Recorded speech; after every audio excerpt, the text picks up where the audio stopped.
right now, ito si Maru Ronin, 1.0. Ano to, naka-sale na to ngayon, from the original price of 29,400, may less 50% po kayo, which is yun nga. Okay. Ang original price niya is 31,700.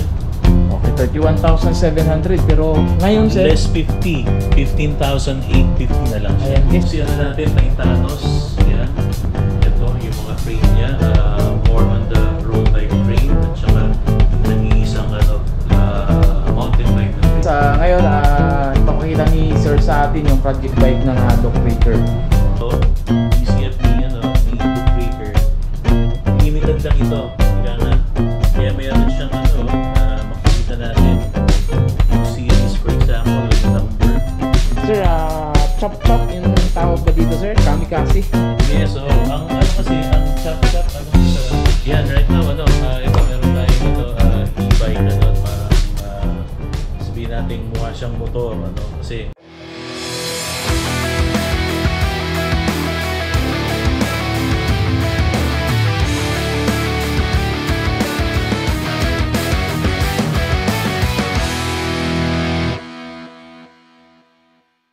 ayun, hi, good afternoon. Si RB to, ng Star Bike Festival Mall. Nag-introduce pala, yung mga bike na meron tayo dito sa store. Okay. So si Star Bike sir, siya yung authorized na distributor ng Maru bikes dito sa Pilipinas. So, okay, so ngayon sir, simulan natin. ito yung natin, kaya right now, ito si Maru Ronin, 1.0. Actually, naka-sale na to ngayon, from the original price of 29,400, may less 50% po kayo, which is yun nga, 14,700. Laki ng bawas sir, no? Oo, bali dating 29,000, ngayon 14,700 na lang. So, wow. Yung offer natin is limited lang, syempre, pag sinabi mong limited, until supply last. Wow. Nandiyan pa, tawag dito, yun nga, kaya sabi nga namin sa mga customer, i-grab nyo na or pao na. Okay. So ito si Maru Ronin 1.0, Pro Series to ng ng Maru, yung if not siya yung pinakamahal, isa sa pinakamahal, yung Maru Ronin 1.0, siya 29er, yung size ng gulong niya. Tapos syempre yung frame niya is made of magnesium alloy. Wow. Weld siya. Itong colorway na nandito, ito yung Aurora na tinatawag. When you say Aurora, syempre makikita, for example, iba-iba yung kulay, kaya mayroon siyang green, may purple, tapos may red din. Size ng frame niya is size 16. Kaya pwede siya sa size 16 siya, small, pwede siyang let's say mga 5'2" and above, yan, pwede yan. At the same time, adjustable naman yung seat post niya. Ito, 13 speed, si Maru Ronin 1.0. Okay, 1/13 speed si Maru Ronin. Naka-tan 1 na siya. So ito sir, Siya is 31,700. okay, 31,700, pero ngayon sir, Less 50, 15,850 na lang siya. ayan guys, sobrang baba ng 15,850, kaya bisita kayo dito sa Festival Mall Alabang. Ayan. Ito naman si Katana, pag sinabing Katana kasi, di ba, Japanese sword yun, kaya makikita niyo napakanipis. Ganda ng ring guys, oh. Ayan. Yan. Yun yung Smooth weld din siya, tapos at the same time, yung kanya namang size sa frame, size 15. So, konting-konti lang yung difference niya kay Ronin. Okay. So, right now, yung colorway na meron tayo, itong si Peacock Blue. Yan. Yung kulay niya, kasi parang may glitter siya, glittery. Yan guys, papakita natin. Yan. Si Maru Katana. Yan.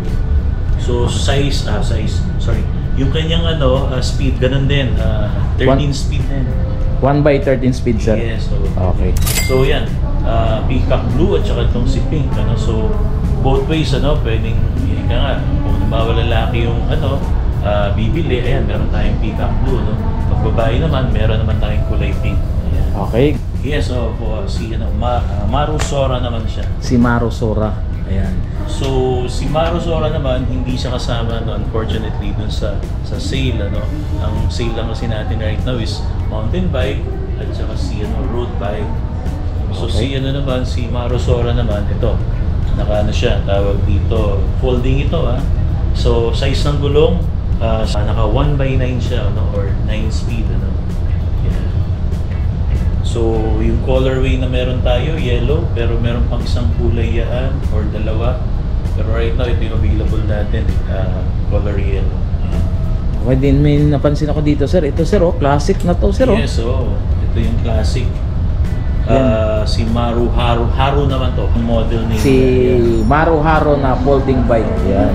Ito si Maru Haru, mas mura ng konti. Si Maru Sora pala is 13,500. Ito naman, nasa 13,500. Ito naman Okay. si Maru Haru. So, ika nga kung ito modern, ito naman classic, si Haru. Dahil makikita nyo yung ika nga yung frame niya, no? At the same time, yung color niya, yan, yung design, napaka-classic. Ayan. Yan guys. Folding bike yan. Sa mga naghahanap ng folding bike dyan, kung kayo sasakay ng MRT, LRT, yan, Yeah. pwede ito.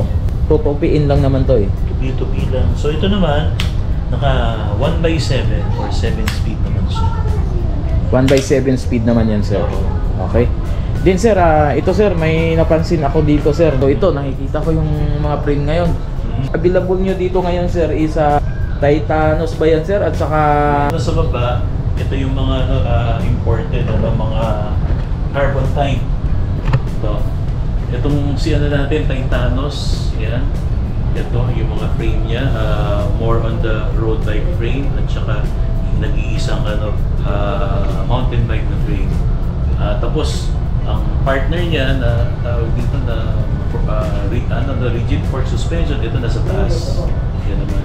So, makikita nyo, dito meron tayo nakalagay dito. For both Agogo or Titanos fork rigid suspension. At the same time, itong si frame ng Titanos. Meron siyang less 50%. So, carbon frame at saka carbon rigid fork siya. Sa Titanos, meron tayong tawag dito sa MPV, meron yan, may 29er tayo. Tapos, yung usual sa mga road bike naman, usual na 700C, ang lang, kaibahan nga lang, kaya nga, parang kung i-compare mo dun sa basic na tawag dito ng mga road bike frame, yun nga, carbon siya, tapos medyo medyo bulky, ika nga. din yung sa taas sir. Yes, Duke Raker, ito yung masasabi natin proudly Pinoy, ika nga Duke Raker. So, ang gumawa na ito, mga Pinoy. Tapos yan, meron dalawang klase. Meron tayong XC. Ayan. Okay. So, mga extreme.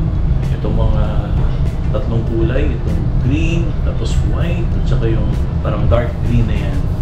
Tapos ito naman, DCF. Ito naman, DCF naman itong matte, Ang difference niya, for example, siyempre, unang-una sa price, ito kasi yung unang lumabas, XC, nasa 7,450 ito. So, ang sizes niya, for example, is 29. Actually, lahat yan halos itong 29. Nagbavary lang siya dun sa size, halimbawa, small, medium, ganun, na frame. Ito naman yung pang downhill country, yun nga yung frame, DCF. Ito naman, yan, makita nyo, matte siya, Kaya nga, mga sizes niya, ganun din, small to medium, or medium to large.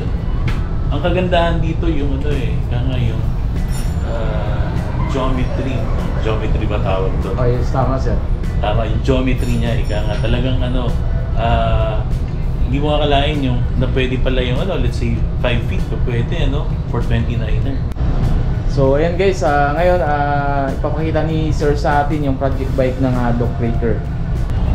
So ayan. Ito yung project bike ni Duke Raker. Yan, katulad nga na sinabi ko kanina, ito kasing frame na to, DCF ni Duke Raker. Limited lang ito, ika nga. Kaya mayroon siyang ano, makikita natin yung series for example o yung number. Ika nga, kung di ako nagkakamali, parang 40 lang ang 40 lang yung inano nila, ginawa nila nito. So kaya siya limited edition. Ayan. Yan, may nakalagay sa seat tube niya ng ano, limited edition, DCF. Yan, 2024. Then sa gulong nito sir is 27.5 ba to sir? Yes, 27.5 na Assegai. Ayan, na 2.5 yung kapal niya. Yan oh, kapal oh. Ayos to, pang trail talaga to sir eh. Then naka-rock shock naman yung ano, fork niya. Downhill, course ano siya. Ayan. Ito yung project bike ni Doc Raker guys. Yan, solid na solid. Solid yan. Panalo din yan oh. Yan, kung makikita nyo, naka ano na siya, naka internal cable na siya. Yan, pwede idaan dito kung gusto nyo. Okay. So ayan yung project bike ni Doc Raker. So yan, doon punta muna tayo doon sa kabila. Meron pa dito ng mga bikes. Yan. Sir, Chop Chop yung tawag ba dito sir? Kamikaze. Yes, ang ano kasi, ang Chop Chop ano, is a Mexican brand. Ayan. Tapos yung model name niya for this particular color, ano, na kung makikita natin, army green, ano, Kamikaze. Ayan, Kamikaze. Ito, it's an urban bike, ano. Ika nga, dalawa yung ano niya, colorway niya. Ito nga, yung Kamikaze na army green, at saka itong Malagwa na kulay black. Ayan. So, ano siya, doable siya, sabi nga natin, ano. Kung makikita nyo, parang setup niya, ano, tawag dito, fixie. Yun, tama kayo kung sakali may tatanong nyo. Kasi, syempre ito, right now, yung stock niya, no, meron siyang brakes, ganyan. So, pwede mo siyang, halimbawa, medyo adventurous or let's say, explorer yung ano natin, yung bibili nito. Pwede niyang tanggalin Yes, yung sir. brakes, tapos yung sa likod, ibabaliktad niya lang yung ano, yung gulong. Fixie type na siya. Yan. Ayos to oh. Ganda ng forma. Yan. So yung price nito is 12,500. 12,500 lang po. Ano, 700C na rin siya. So made of steel. Okay. So sir, tanong ko lang pala, yung mode of payment nyo po dito sir? Dito sa Starbike ano, Festival Mall, syempre aside from cash, ano, may GCash tayo, pwede, nag-accept tayo. Syempre, credit cards meron din tayo, no. Tapos ano ba, Paymaya meron tayo.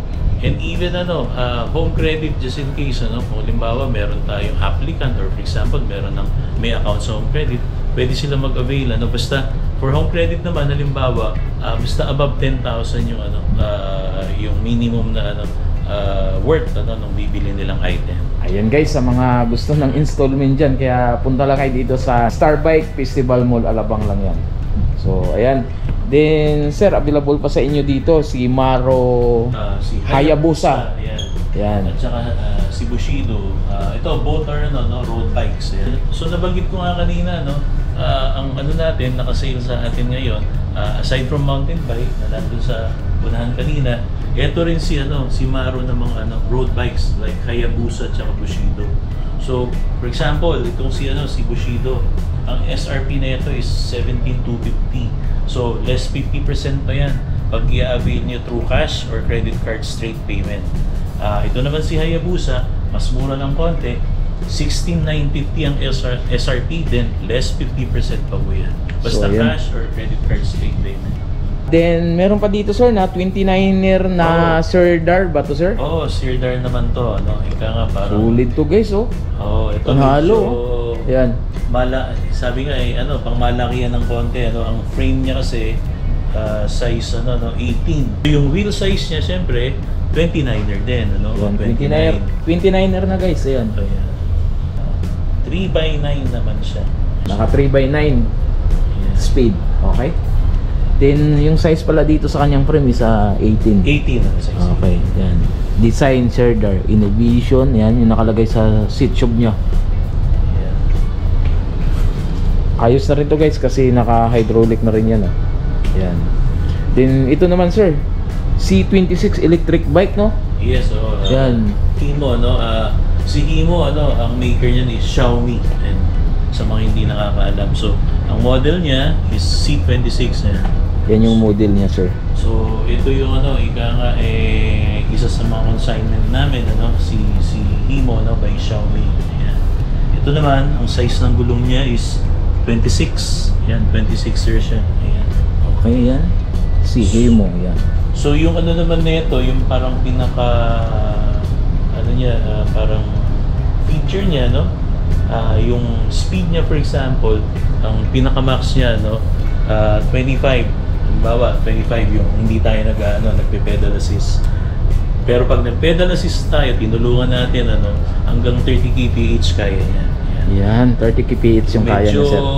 Halimbawa, na kayo, medyo pagod na kayong tawag dito mag-pedal, yun. Gamitin nyo na yung pinagbabawal na technique. Oo, i-convert nyo na yung yung energy nyo dun sa energy ng baterya. Ayan. Ang naman nito, range niya naman in 6 hours charging, siguro maabot ng 90 to 100 kilometers yung kanyang approximate yung range niya o yung layo na po pwede. Ayan, guys, sa mga naghahanap ng ganito, solid na solid to. Ayan. Meron na rin kayo dito, sir, na Fido. Oo, si L3 Plus, isa rin sa natin yan, consignment natin.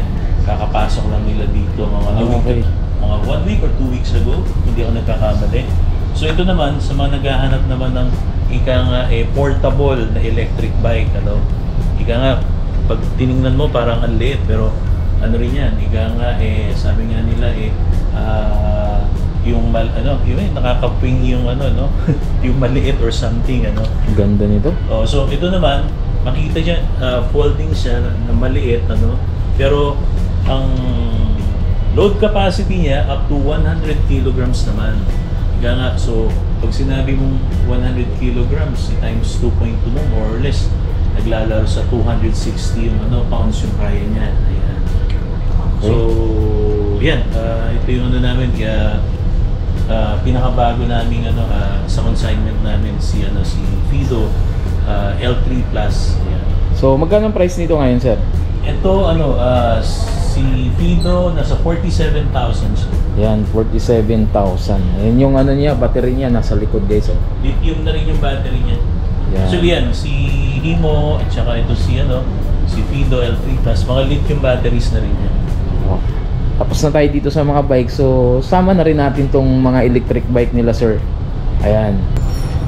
Yan, right now ito meron tayong e-bike parang sabihin natin mukha siyang motor kasi halimbawa ito si Cub yung e-bike na Cub, yung mga let's say yung mga mga motorcycle na mga motorcycle riders, nila to, mare-recognize uy, saan galing ito. Siyempre pag nakita nila, uy, classic ang dating. So before yun nga, or even now meron pa rin ng mga motorcycle na classic but ito nga ginawa na siyang e-bike version si Cub E ibig sabihin Cub electric ganyan. So right now meron tayong dalawang colorways ito, yung beige white at saka si red white. Ayan. So ito naman si Cub E naman, ang price niya ngayon yung promo cash price niya or credit card straight payment 71,999. Ayan. So yung mga gusto mag-avail ng mga classic type na medyo yan pang single ito ma-avail nyo to si Cub E dito sa Starbike Festival. Ito naman si Cub E, ang base speed niya is 25 kph. Tapos ang range niya naman nasa 60 to 65 naman kilometers naman ang range niya in 6 hours charging ganyan. Okay. Then susunod natin, right now ito yung pinakamura namin si SO8. Ayan. Si SO8, ang promo cash price niya is 55,999 from 61,999. So SO8 naman, makikita nyo, medyo futuristic, medyo siya, medyo meron siyang mga kanto-kanto. Ayan.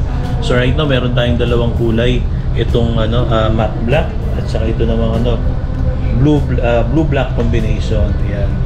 So ito naman same din ni Cub E 25 kph din ang kanyang base speed pero both are ika nga pwede siyang ma-upgrade pwede kayong, for example, mag-upgrade up to 40 to 45 kph para, nababagalan kayo dun sa, dun sa speed niya. Pwede kayo mag-upgrade. Available po yung controller na, gadget, para ma-upgrade yung speed. Ayan. So, yung, natin, yung pinaka, top seller namin, si ito yung Super. pinaka top seller na sir. Yan, kung makikita nyo, yan, meron tayong 3 colorways. May white, army green, at saka red. Ayan. So, another green, army green dito. Ito naman, hindi mo na kailangan pa-upgrade yung speed. Ika nga, pag binili nyo po, 40 to 45 kph na kagad yung kanyang top speed. Ang range naman nito, approximately nasa 70 to 80 kilometers naman po. So, syempre, depending on the road condition, tapos kung, for example, yung mga, yung road condition natin, kung flat road, yan, maximize nyo. Syempre, meron naman tayo, halimbawa, minsan, nadadaanan or doon sa area niya may mga uphill, ganun. Syempre, hindi niya maximize yung, yung 70 to 80 kilometers. So, sabi ko nga, yun nga, approximately 70 to 80, pero depending on the road condition. At saka, syempre, yung weight, nung sasakay. Yan. Ang load capacity niya pala is, 150 kilograms yung max niya. So, ayan. Salamat, sir. So, ngayon guys, dahil tapos naman tayo dito sa electric bike, kung hanap nyo naman ng mga helmets, so meron din silang mga available na helmets dito. Then, tawag niyan, sir? Top box. Yan, top box. Yan. Punta na kayo dito sa Star Bike. Halos kompleto talaga dito. Mga gloves. Then, mga accessories. So, meron dito sa Star Bike Festival. Okay? Then, guys, sama na lang din natin yung available nila na fork dito is ito, si Maro. Yan, Maro fork. So, size nito, sir? 26, sir. So, yan, yung size nito is 26. So, 27, 29, sir, meron ding available nito. Yan. So, yung price naman nito is yan, 4,550. So, dito, sir, is may discount pa ba to, sir? O ito na? Meron naman, basta bisita lang kayo dito sa amin. Ayan. Namin kayo ng discount. Okay, yan. Punta lang kayo dito sa Star Bike Festival. Yan. Pero mostly naman dito, lalo yung mga bikes nila, meron na talaga. Then, SR Santor naman, kung hanap nyo, meron din sila dito. Yan. So, yung size nito, sir, anong size nito, sir? 27.5. Yan, 27.5 to. Yung Santor Raydon. Okay, yan. Si SR Santor Raydon naman to. Yan, 32 mm to. Yan, 4,900. Si Manito, yan, sa mga naghahanap dyan ng Manito fork, yan, solid na solid to guys, yan yan, ano to talaga legit talaga to, yan. Then yan, mga accessories andito guys, mga gulong mula sa 26, 27.5, 29, yan, kompleto rin sila dito. Kung hanap nyo naman isa wheel set, meron din sila dito. Yung ano naman ito is Cosmic ba to, sir? Yeah, Cosmic Mavic. Yan, Cosmic Mavic. Para to sa road bike, sir, tama po? Yes, no. Yan, at siguro mga nasa 6 pounds yan, pero hindi rin ako sigurado. So yan, handlebar, meron din sila dito. Ayan, ito, sa mga gusto mag-upgrade dyan, yan, mga sulit to. Kompleto rin to, mula sa 9 speed, 10 speed, 11 speed, meron din naman yata kay sir, no? No. Yan, hanggang 13 speed guys. SRAM yung available nila dito sa yan, sa crankset yan. Okay? Weapon, ayan. Mga mountain peak na pedal. So, meron din dito guys. Yan. Kita natin. Accessories, road tag yan. Okay? Din mga sunglass. Kung hanap nyo naman ng mga helmets, so available rin dito sa kanila. Okay? Yan, Hyper. Okay? Mga nagagandahan nila na helmet. Yan. Crack. Yung ano ito. Consignment din ito, sir. Yan. Angler ba to, sir? Alpha. Oo, yan yung pinaka mahal. Sulit naman kasi talaga guys. Ano, ganda guys. Yan. Then siyempre hindi mawawala tong helmet ni Maro. Yan. Gagandahan na helmet ni Maro. Okay? Then kung hanap nyo naman na mga cycling, so available rin sa kanila dito. Ayan. So magpapasalamat tayo kay sir sa pag-assist sa atin. Ayun, maraming salamat din sa pagbisita. Invite namin kayo dito sa Starbike Festival na bumisita para makita niyo yung mga sabi nga, andito na yung hinahanap nyo, no? Either sa bike, kaya mga bike natin, mga e-bike, kaya dito yung mga accessories, yan, yung mga kailangan natin sa bike rin natin. Once again, punta lang ho kayo, bisita dito sa amin para maka-avail din kayo ng discount, ano? Kaya nga sabi nga nila, to see is to believe. Tapos siyempre, pagdating nyo naman dito, makakapagbigay pa naman kami ng discount. So maraming salamat ulit. Okay, thank you sir. Thank you rin.